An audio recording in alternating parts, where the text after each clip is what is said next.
Los verdaderos cristianos a veces tienen serias dudas. Aquí hay 8 tipos diferentes de dudas que a menudo surgen. 1. No conocer el tiempo exacto de la conversión. Dudo que realmente haya nacido de nuevo porque no conozco el momento exacto de mi conversión.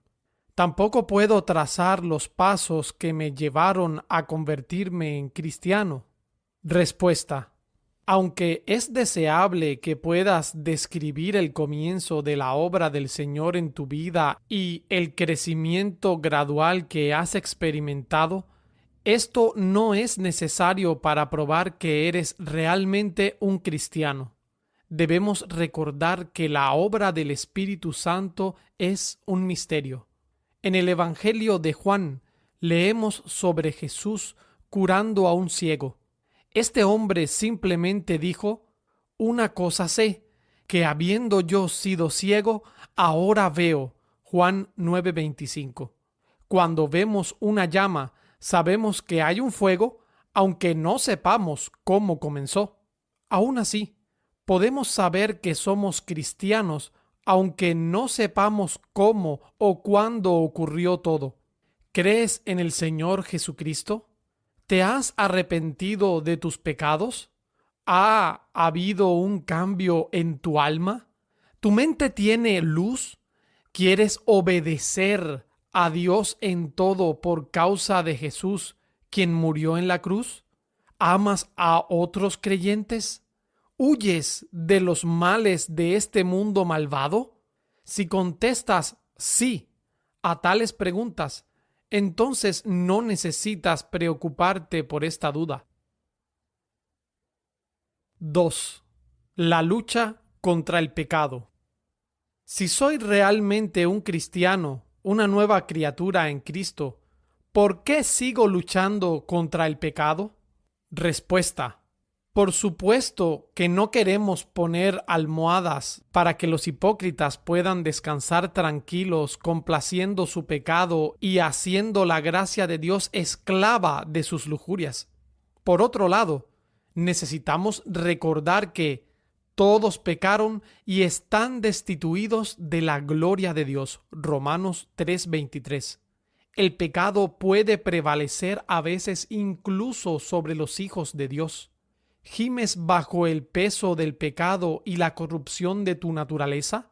¿Estás indignado contigo mismo por los pecados de tu corazón y de tu vida?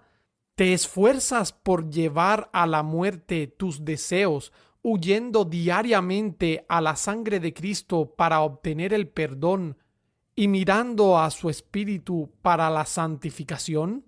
Aunque puedas decir con el Salmo 65:3, las iniquidades prevalecen contra mí, recuerda que este versículo termina con: mas nuestras rebeliones tú las perdonarás.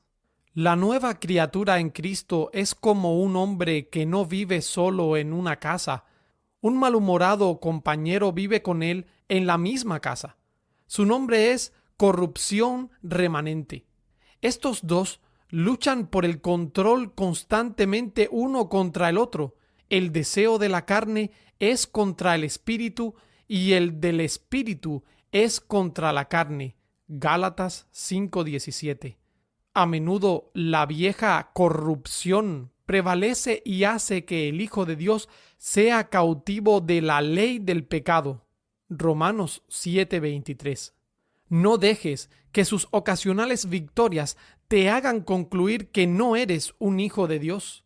En cambio, deja que te humille, deja que te haga más vigilante, que te haga tener una sed aún más intensa de Jesucristo, de su sangre y de su espíritu.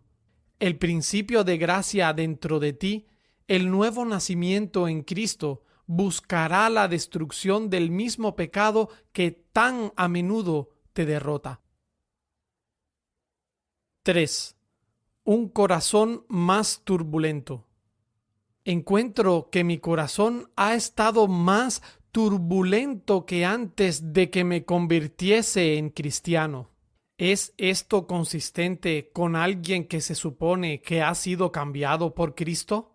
Respuesta: ciertamente, hay casos espantosos de personas que parecen haberse convertido en cristianos, pero que luego renuncian a la fe y caen en una inmoralidad descarada y abierta. Parece que el diablo regresa a sus corazones con 7 espíritus peores que él. Compárese Mateo 12:45. Estas personas se encuentran en un estado espiritual sumamente peligroso.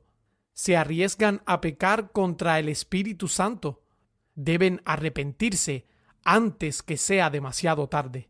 Sin embargo, este no es necesariamente tu caso. La corrupción puede ser despertada en un cristiano aún más fuertemente de lo que era antes de convertirse en cristiano. Podría parecerle que todas las fuerzas del infierno se han levantado para tratar de recapturarle como fugitivo.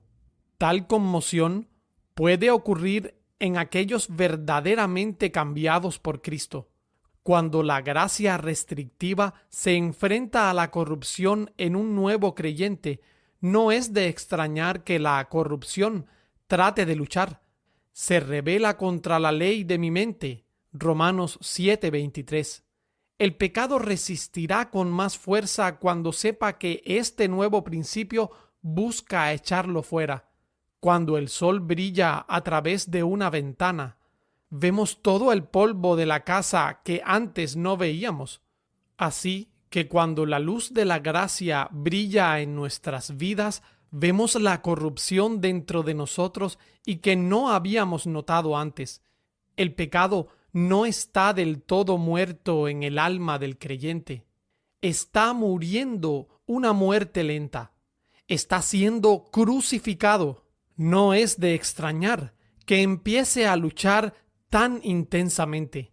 Sabe que está a punto de morir, así que lucha por vivir. Además de todo esto, el cristiano podría enfrentarse a tentaciones más numerosas y fuertes después de su conversión.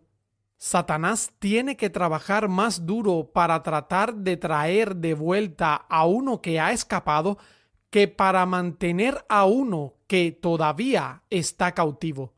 El autor de Hebreos dice: después de haber sido iluminados, sostuvisteis gran combate de padecimientos. Hebreos 10:32. Y añade: no perdáis pues vuestra confianza, que tiene grande galardón. Versículo 35. Recuerda que la gracia de Dios es suficiente para ti y que el Dios de paz aplastará pronto a Satanás bajo tus pies. ¿Recuerdas cómo el faraón y los egipcios tenían a los israelitas acorralados en el Mar Rojo, pero luego Dios intervino y los destruyó? Éxodo 14. No dejes que esta duda destruya los cimientos de tu confianza. Despójate de toda duda.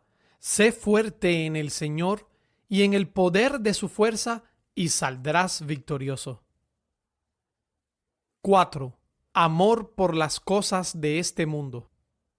A menudo siento que mi amor por las cosas de este mundo es más grande que mi amor por Dios. ¿Cómo entonces puedo llamarlo Padre? De hecho, a veces parece que el afecto que solía sentir por Dios se ha ido. Temo que todo el amor que he tenido por el Señor solo ha sido como un relámpago. Me temo que soy un hipócrita. Respuesta: no se puede negar que el amor dominante por el mundo es una marca segura de un hombre que no es salvo. Si alguno ama al mundo, el amor del Padre no está en él. Primera de Juan 2:15. Sin embargo, los afectos más activos no siempre son los más fuertes. Un pequeño arroyo a veces hace más ruido que un poderoso río. La fuerza de nuestros afectos solo puede medirse por la firmeza y la solidez de la raíz. Supongamos que una persona se encuentra con un amigo que ha estado fuera del país. No ha visto a este amigo desde hace mucho tiempo. La expresión de su afecto por ese amigo podría en este momento ser más fuerte que sus sentimientos por su propia esposa e hijos. ¿Concluiríamos que ama a su amigo más que a ellos? Seguramente no. Aún así, aunque un cristiano pueda en el momento ser movido por el amor a algo en este mundo, esto no significa que lo ame más que a Dios. El amor a Dios está siempre más firmemente arraigado en el corazón del creyente que cualquier disfrute mundano. Si alguna vez hay una disputa entre el amor a Dios y el amor al mundo, uno de los amores ganará. Mateo 6:24. ¿Quieres entender tu estado espiritual? Mira en tu propio corazón y pon los dos amores en la balanza. Mira cuál pesa más que el otro. Pregúntate ante Dios si te separarías de Cristo por causa de alguien o de algo en el mundo. Si contestas honestamente que, siguiendo sus órdenes, desecharías por Cristo lo que es más querido para ti en el mundo, entonces no tienes razón para pensar que amas al mundo más que a Dios. Por otro lado, si amas a alguien o algo en el mundo más que a Dios, entonces no eres un creyente. Considera los dos textos siguientes. El que ama a padre o madre más que a mí, no es digno de mí. Mateo 10:37. Si alguno viene a mí y no aborrece a su padre y madre, no puede ser mi discípulo. Lucas 14:26. De estos textos, podemos deducir que quien está dispuesto a separarse incluso de su padre y su madre por el Señor, los ama a ellos menos que a Él. Además, considere que hay dos tipos de amor por Cristo. Primero, hay un amor emocional por Él. Es como una flecha en el corazón. Crea una santa enfermedad de amor en el alma. Anhela disfrutar del amado. Es como el anhelo descrito en Cantar de los Cantares 5:8. Yo os conjuro, oh doncellas de Jerusalén, si halláis a mi amado, que le hagáis saber que estoy enferma de amor. O se refiere a una plenitud de amor como en Cantar de los Cantares 2:5. Sustentadme con pasas, confortadme con manzanas, porque estoy enferma de amor. Tales sentimientos fuertes se encuentran generalmente en el nuevo converso, que allí cantará como en los tiempos de su juventud. Oseas 2:15. En ocasiones están tan encendidos por el Señor que incluso están dispuestos a cuestionar a las personas piadosas que han sido creyentes durante mucho tiempo, solo porque no comparten los mismos sentimientos intensos. Piensan erróneamente que hay menos religión en el mundo de la que realmente hay. Cuando la espuma se asienta bajo el borde de su propia copa, tal hombre encuentra en sí mismo las mismas cosas que una vez criticó en otros. Esto debería humillarlo. Debería hacerle saber su necesidad diaria de la sangre de Cristo, del perdón y del Espíritu de Cristo para la santificación. De esta manera, crece en la humillación, el odio a sí mismo y la negación de sí mismo. Segundo, hay un amor racional por Cristo. Este amor se muestra por una seria consideración de la autoridad de Dios y de sus mandamientos. Cuando uno tiene este amor, quiere complacer a Dios obedeciéndole aunque no sienta emociones fuertes, pues este es el amor a Dios, que guardemos sus mandamientos. Primera de Juan 5:3. El amor emocional por Dios no siempre permanece contigo. Si te falta, no tienes que considerarte un hipócrita, siempre y cuando mantengas un amor racional por Cristo. Una esposa fiel y amorosa no tiene necesidad de cuestionar su amor por su marido solo porque no tiene la misma experiencia emocional de amor por él como al principio del matrimonio. 5. Miedo a la hipocresía. Cada vez que empiezo a percibir los rasgos de la gracia en mí y que soy verdaderamente salvo, oigo hablar de algún hipócrita o apóstata y me estremezco. El miedo se apodera de mí como una tormenta. ¿Soy como este tipo de personas? Respuesta: este tipo de cosas deberían despertarnos. Debemos examinarnos seria e imparcialmente. Sin embargo, no debemos estar siempre en un estado de suspenso sobre nuestro estado espiritual. Se puede ver el exterior de un hipócrita. Puedes ver su actividad espiritual y sus emociones, pero no puedes ver su interior. No conoces su corazón. Solo puedes formar un juicio sobre otra persona basado en lo que ves en su exterior. Harías bien en juzgar a los demás con compasión.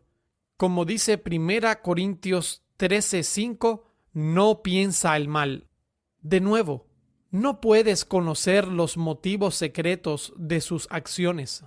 En lugar de juzgar a los demás, deberías mirar a tu propio corazón. Tú eres la persona a la que puedes juzgar con mayor claridad. Debes mirarte a ti mismo como nadie más en el mundo lo puede hacer. Puedes ver cosas en ti mismo que simplemente no puedes ver en los demás. La religión de un hipócrita puede parecer mucho más brillante que la de un creyente sincero. Recuerda que lo que es grande a los ojos de los hombres a menudo es de poco valor a los ojos de Dios. 1 de Samuel 16:7. Prefiero gemir con Pablo, Romanos 8:6, que derramar lágrimas falsas con Esaú, profetizar con Balaam o tener el gozo temporal de los oyentes de los pedregales. Mateo 13:20. Hay un fuego que juzgará la obra de cada hombre para ver de qué tipo es. 1 de Corintios 3:13. Si Dios no juzga por la apariencia externa, ¿por qué lo haces tú? Sin una revelación especial, no puedes conocer la sinceridad de la fe de otro hombre, pero puedes conocer la autenticidad de tu propia fe sin ninguna revelación especial. Por eso Pedro exhortó a los santos: procurad hacer firme vuestra vocación y elección. Segunda de Pedro 1:10. Por lo tanto, las acciones de los hipócritas y los apóstatas no deben perturbarte. Lo importante es que examines seriamente tu propia condición espiritual. Aquí hay dos formas en que los santos más débiles superan a los mejores hipócritas. Primero, los santos se niegan a sí mismos, renuncian a toda confianza en sí mismos y en sus obras. Ellos confían completamente en la salvación de Dios a través de Cristo. Son pobres en espíritu. Mateo 5:3. Son bienaventurados porque no hayan tropiezo en Cristo. Mateo 11:6. En Filipenses 3:3, Pablo escribió: nosotros somos la circuncisión, los que en espíritu servimos a Dios y nos gloriamos en Cristo Jesús, no teniendo confianza en la carne. En segundo lugar, los santos tienen un odio genuino hacia el pecado. Están dispuestos a separarse de toda lujuria sin excepción y a obedecer todos los mandamientos del Señor. Entonces no sería yo avergonzado cuando atendiese a todos tus mandamientos. Salmos 119:6. Ponte a prueba con estos estándares. 6. compararse con otros. Mi vida está tan lejos de los estándares de los grandes santos de la Biblia y de los cristianos ejemplares que conozco personalmente. Cuando los miro, apenas puedo soportar mirarme a mí mismo al compararme con ellos. ¿Cómo puedo afirmar que estoy en la misma familia con tales santos? Respuesta: podemos ver una medida de gracia y santidad que deberíamos tener en esta vida, pero que nunca podríamos alcanzar. Esto debería humillarnos. También debería hacernos avanzar con más vigor hacia la meta. El diablo quiere que los cristianos débiles sean torturados comparándose con los fuertes. Segunda de Corintios 10:12. Ceder a esta tentación sería como si un niño dudara de su relación con su padre porque no tiene la misma altura que su hermano mayor. Es irracional. Hay santos de varios tamaños en la familia de Cristo. Algunos son padres, otros son jóvenes y otros son niños pequeños. Primera de Juan 2, 13 y 14. 7. Tentaciones. Nunca he leído en la Biblia ni he sabido de un verdadero hijo de Dios que haya sido tan tentado o necesitado de Dios como yo. Como no conozco a ningún cristiano que haya estado en mi condición, solo me queda concluir que no debo ser creyente. Respuesta: esta duda proviene de la ignorancia tanto de la Biblia como de la experiencia real de los cristianos. Aquellos que tienen esta duda deben tratar de hablar con un amigo cristiano maduro o un ministro piadoso. Hacer esto ha traído paz a algunos cuando se dan cuenta de que su caso no es excepcional y que muchos cristianos han tenido la misma lucha. La Biblia proporciona muchos ejemplos de cristianos que sufrieron horribles tentaciones. El diablo tentó a Job para que blasfemara. Job 1, 11 y 12 y capítulo 2, 3 al 9. Asaf fue tentado a pensar que la religión era vana y a desecharla. Salmos 73, 13. El mismo Cristo fue tentado a arrojarse desde el pináculo del templo y a adorar al diablo. Mateo 4, del 5 al 9. Muchos cristianos no solo han sido atacados con tentaciones, sino que incluso han sido vencidos por ellas y han caído en un grave pecado durante un tiempo. Pedro negó a Cristo y maldijo y juró que no lo conocía. Marcos 14, 71. Algunos cristianos se vieron obligados a blasfemar bajo la persecución de Pablo antes de que se convirtiera. Hechos 26, 10 y 11. Muchos cristianos pueden dar testimonio de sus propias experiencias personales y tristes en este ámbito. Han sufrido tentaciones muy grandes que han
aturdido sus espíritus, han hecho temblar sus cuerpos y han hecho enfermar sus estómagos.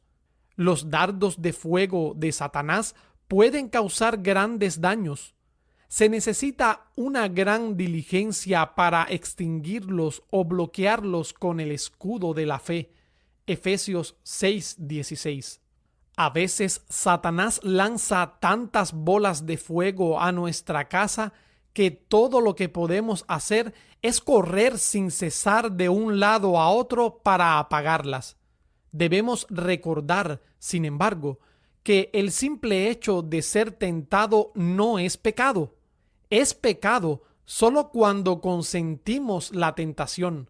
Santiago 1, 14 y 15. Si uno es tentado a pecar, pero no consiente en la tentación, no puede ser acusado de ese pecado, así como un hombre casto no puede ser acusado de engendrar un hijo fuera del matrimonio. Supongamos que acudes a un amigo cristiano maduro o a un ministro y compartes tu problema, pero ellos dicen que nunca han conocido a nadie exactamente en tu estado. Aún así, no deberías pensar que tu caso es excepcional. Desde luego, no deberías perder la esperanza. Incluso un cristiano maduro o un ministro piadoso podrían no conocer todas las dificultades que un hijo de Dios puede enfrentar. Algunos han tenido luchas conocidas solo por Dios y sus propias conciencias. Aunque las Escrituras proveen instrucciones para cada condición en la que un creyente puede estar, 1 Corintios 10:13, no enumeran exhaustivamente cada lucha que un cristiano puede enfrentar. Aunque no puedas encontrar tu caso específico en la Biblia, trae tu caso a la Biblia y encontrarás un remedio. No te preocupes por tratar de averiguar si alguien ha estado alguna vez en tu condición. Esfuérzate, en cambio, por aplicar a Cristo a tu condición. Cristo tiene un remedio para todas las enfermedades del alma. Aunque encontraras un verdadero cristiano que fuera tentado de la misma manera que tú, ¿qué probaría eso? Sus situaciones no serían exactamente las mismas en todos los sentidos. Considera el rostro humano. En cierto modo, todos los rostros humanos son iguales. Cada uno tiene los mismos rasgos. Al mismo tiempo, cada rostro es también diferente y puede ser distinguido de los demás. Conclusión: si ves las marcas de la regeneración bíblica en tu vida, deberías concluir que estás en el estado de gracia. Esto es cierto incluso si estás luchando con tentaciones que te parecen únicas, lo cual, por cierto, es imposible. 8. Pruebas aparentemente inusuales. Las luchas que tengo son extrañas o inusuales. Dudo que un hijo de Dios haya enfrentado alguna vez el tipo de pruebas providenciales que yo he enfrentado. Respuesta: mucho de lo que se dijo anteriormente, ver la séptima duda, se aplica aquí también. El santo Job fue asaltado con todo tipo de tentaciones, pero las despreció y se mantuvo firme. El apóstol Pedro dice que los cristianos pueden ser probados. Amados, no os sorprendáis del fuego de prueba que os ha sobrevenido, como si alguna cosa extraña os aconteciese.